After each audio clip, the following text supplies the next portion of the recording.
काशीनाथ सिंह के उपन्यास काशी का अस्सी के पिछले एपिसोड में हमने चर्चा करी कांग्रेसी नेता देवव्रत मजूमदार के ऊपर, किस तरीके से लोग उन्हें दुर्भाग्य का दूसरा नाम मानते हैं। उनके चेले चपाटे आज न जाने किस किस ऊंचे ओहदे पर पहुंच चुके हैं, लेकिन वे जहां थे वहीं चप्पल घिसते रह गए।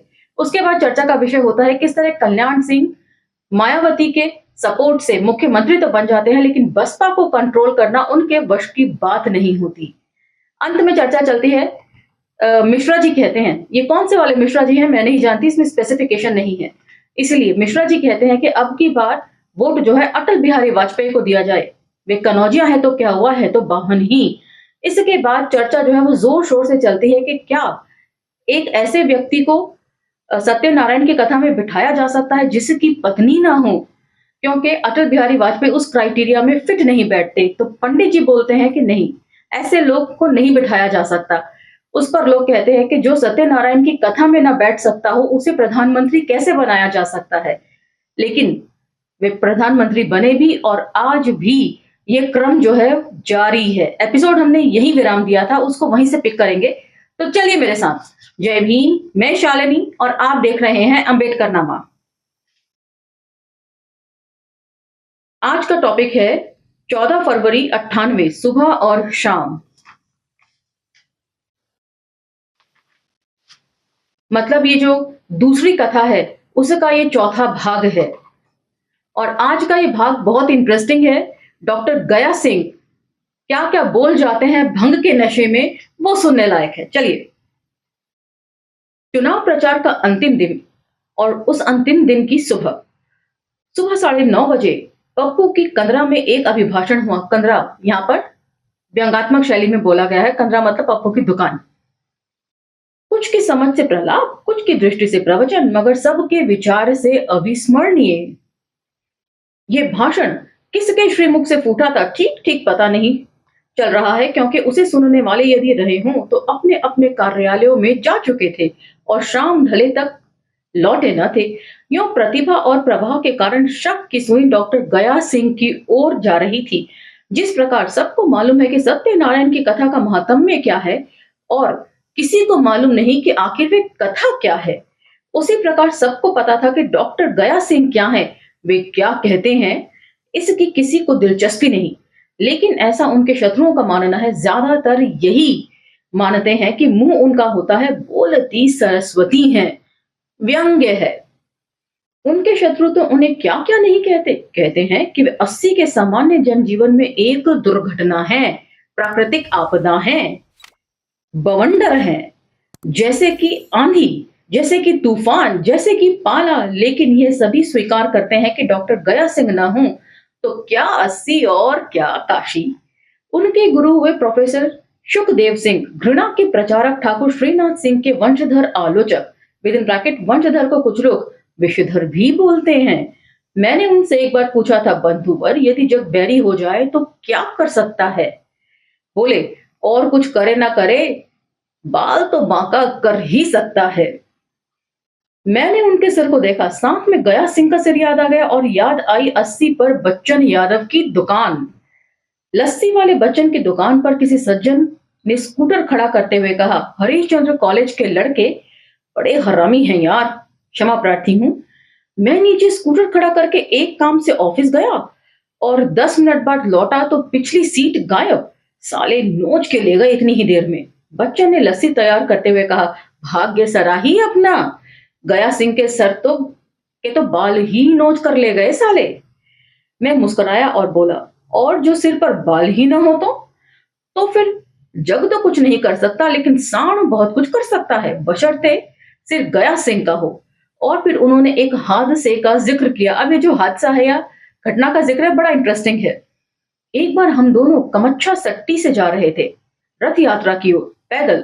थोड़ी देर बाद ऐसा लगा कि पीछे खटपट हो रहा है। मैंने देखा तो पीछे एक सांड लगभग 50 गज पीछे। हमने कोई खास तवज्जो नहीं दी और चलते रहे, लेकिन वे चलते चलते कुछ और पास आ गया। हमने अपनी गति तेज कर दी, देखा कि वह भी तेज चलने लगा। गुरुदेव, ऐसा लगता है कि पीछा कर रहा है, गली में घुस चलो, गया सिंह ने सुझाया और हम गली में मुड़ गए। जब वे भी मेरे पीछे गली में मुड़ गया तो कहा, गुरुदेव भागिए, वे हमारा ही पीछा कर रहा है।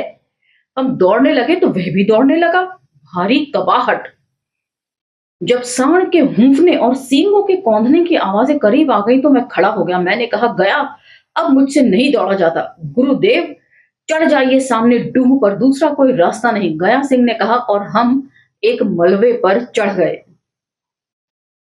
उस दिन पता चला बंधुवर कि बनारस में राण, क्षमा प्रार्थी हूं, सांड, सीढ़ी, सन्यासी से बचने की बातें क्यों करते हैं लोग। बड़े पाजी होते हैं साले। वे सांड मलबे के पास आकर अड़ गया, हटने का नाम न ले। भयानक गुस्से में लगा मलबे में सींग मारने। हमें देखकर फूंफने लगा। मलबे का चक्कर लगाते हुए खूंदने खरोदने लगा। मैं गया सिंह को देखता गया, गया सिंह मुझको देखते थे। हमारी समझ में नहीं आ रहा था, हम पसीने पसीने हो गए। इसी बीच बगल के घर से एक ग्वाला निकला। उसने सांड को देखा, देखता रहा, फिर हमें देखकर मुस्कुराया और अंदर चला गया। थोड़ी देर बाद एक खचिया भूसा लाया और सांड के आगे रख गया। सांड शांत होकर भूसा खाने लगा। हमारी जान में जान आई। मैंने ग्वाले से पूछा, हमारे पीछे क्यों पड़ा था भाई? कुछ नहीं, भूसा था। लगता है आप में से किसी की देह से भूसे की गंध आ रही है, उसने कहा। शुकदेव ने सुझाया तो मैंने उससे जिज्ञासा की, किसकी देह से? ये वे पहले रहस्यमय दृष्टि से मुस्कुराए, फिर बोले, देह माने दिमाग। मतलब हम लोग कहते हैं ना कि दिमाग में भूसा भरा है, वही बात व्यंगात्मक शैली में कह रहे हैं।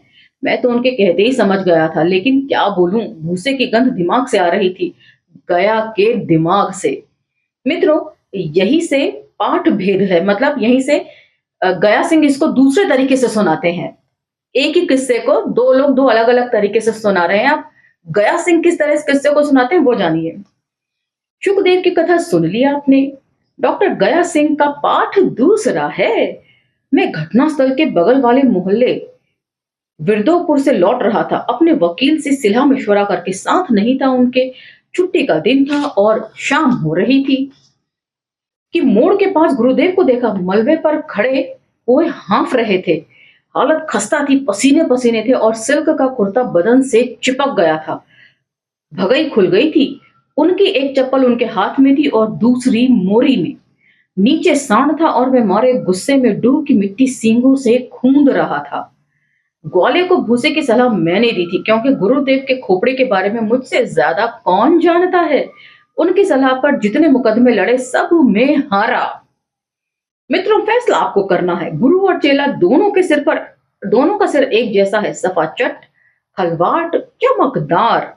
विद इन ब्रैकेट, वैसे गया सिंह ने किसी 80 वाले से क्रोध में यह भी कहा था कि अगर मेरे दिमाग में भूसा है तो उस बहिन विद्वान के दिमाग में गोबर है, भड़भांड है, भटकटैया है, सरपत है, सेहुंड है, नागफनी है, जिसे सांड तो क्या सांप भी नहीं पूछेगा। तो जनश्रुति के अनुसार, मतलब लोगों का ऐसा मानना है कि भूसा निरपेक्ष अभिभाषण के मुख्य अंश। यह संयोग तब घटित हुआ जब भंग सेवन के बाद डॉक्टर गया सिंह ने अपनी जीवा पर सरस्वती का आह्वान किया और वे आ बैठी।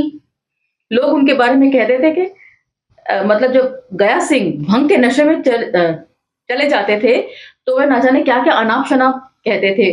उसी को लोग खिल्ली उड़ाते हुए कहते थे कि लो आ गई अब इनकी जबान पे सरस्वती। अब ये थोड़ी कह रहे हैं सब कुछ सरस्वती कहला रही है इनसे। तो उसी को व्यंग्यात्मक शैली में लिखा है यहाँ पर। जिस तरह सोनभद्र के सुंदर वनांचल में मैं महाविद्यालय चलाता हूं, उसी तरह एक मुनि भी चलाते थे छोटी सी पाठशाला ब्राह्मण बटुकों की। ऐसा नहीं कि ऐरा गैरा चमार सियार धरकार कोई भी आ जाए और नाम लिखा ले। नाम, ग्राम, पता सब विधिवत होना चाहिए। उसी पाठशाला में एक दिन आया एक बालक, पट्टी बोरी कना लिए दिए कि पढ़ूंगा तो इन्हीं गुरुजी से। पूछा मुनिवर ने नाम बताया, जा बाली। पिता का नाम? बालक चुप। फिर पूछा पिता का नाम? बालक ने कहा नहीं मालूम। मुनिवर ने रजिस्टर बंद कर दिया और कहा मां से पूछकर कल आना, जाओ। बालक लौट गया, मां से पूछा गया और अगले दिन फिर हाजिर। मुनिवर ने पूछा, हाँ बताओ अब। बालक ने बताया, मां को भी नहीं मालूम। मां ने कहा कि जाने कितने पुरुष आए उस बीच, तुम उनमें से किसके पेट से आए और कौन तुम्हारा पिता है मैं कैसे बता सकती हूँ। मुनिवर सोच में पड़ गए। पढ़ाएं कि भगाएं। काफी विचार करने के बाद बोले, बालक तुम सच बोले, इसीलिए हो ना हो ब्राह्मण हो गए। तो सज्जन, इससे ये नतीजा निकला कि जो सच बोले वे ब्राह्मण नहीं जो जनेऊ बांटे। तो क्या कॉन्टेक्चुअलाइज किया है कि ब्राह्मण जनेऊ बांटना या जनेऊ पहनने से कोई ब्राह्मण नहीं होता, सच बोलना पड़ता है। और घने जंगल और बियाबान में अकेले तपस्या कर रहे ये ऋषि मुनि खुद क्या थे? अब ये डिस्कोर्स बड़ा इंटरेस्टिंग है, ये मैं नहीं कह रही हूं, इस टेक्स्ट में लिखा है। आदिवासी टोना टोटका वाले खुद क्या थे? नारद को देखो तो दासी पुत्र, वशिष्ठ को देखो तो वैश्य पुत्र। कोई घड़े में पाया गया, कोई जंगल झाड़ में, कोई नदी में, कोई खेत में। जाने कितने तो किसी ना किसी अप्सरा के जो जिसे मिला वह उसी का बेटा। टोना टोटका, पूजा पाठ, कर्मकांड, यही इनकी आजीविका थी। तो मतलब ब्राह्मणों को इसके अलावा कुछ भी नहीं आता। ज्ञान कांड इन सबों के बस के बाहर था। मतलब मैरिट क्या है ये बता रहे हैं डॉक्टर गया सिंह, और कहीं ना कहीं वे सच ही बोल रहे हैं कि सब तो नियोग की पैदाइश हैं। तो काहे के ब्राह्मण आदिवासी समुदायों के बीच में पलकर बड़े हुए हैं और उन्हीं के अंधविश्वास टोने टोटके इनको आते हैं। ज्ञान क्या है ये तो जानते नहीं है। याज्ञवल्क्य तक को उसके लिए दौड़ना पड़ा था जनक के पास। सबके सब जारज और यही भूसड़ी के क्षमा प्रार्थी हूं वर्ण व्यवस्था देते हैं कि खुद तो इनके जन्म के बारे में कोई जानकारी उपस्थित नहीं है और ये दूसरों को जो है ऊंचा नीचा करके बताते रहते हैं। देखो तो सभी जातियों के गोत्र ब्राह्मण ऋषियों के नाम पर, ये एक अच्छी ऑब्जर्वेशन है।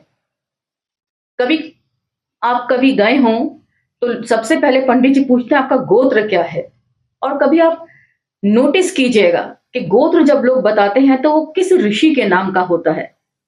जैसे मेरी मदर बताती हैं कि हमारा गोत्र जो है वो कश्यप है, तो ऋषि कश्यप हुए इस नाम से। जब सभी के पुरखे तुम ही हो तो उन्हें जातियों में क्यों बांटता है बे?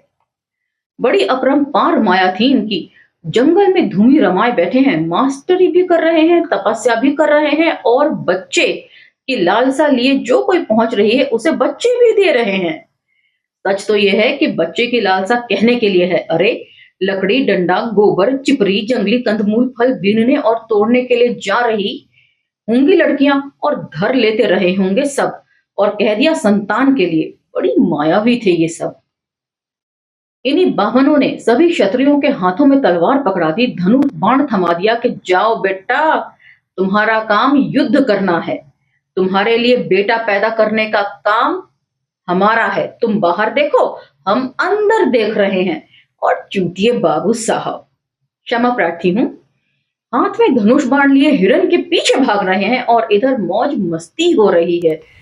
तो थोड़े में ज्यादा समझिए, सोने के हिरण के पीछे कौन भागा था ये कथा सबको मालूम है। और सज्जनों, थोड़ी बहुत हालत आज भी यही है, बहुत फर्क नहीं आया है। आज भी बाबू साहब डांव डांव घूम रहे हैं, रोकनी लवनी करा रहे हैं, चमाइन से इश्क फरमा रहे हैं, और इधर ठकुराइन बाबा जी से कथा सुन रही है। बबाइन और पणाइन इनकी न पूछिए, किसी के घर का हाल छिपा नहीं है हमसे, सब पता है क्या क्या गुल खिलते हैं तुम्हारे घरों में। और चालाक चालाक तो इतने हैं साले कि जहां कहीं अपना विरोध देखते हैं घुस जाते हैं उसी में और भरभंड करके रख देते हैं।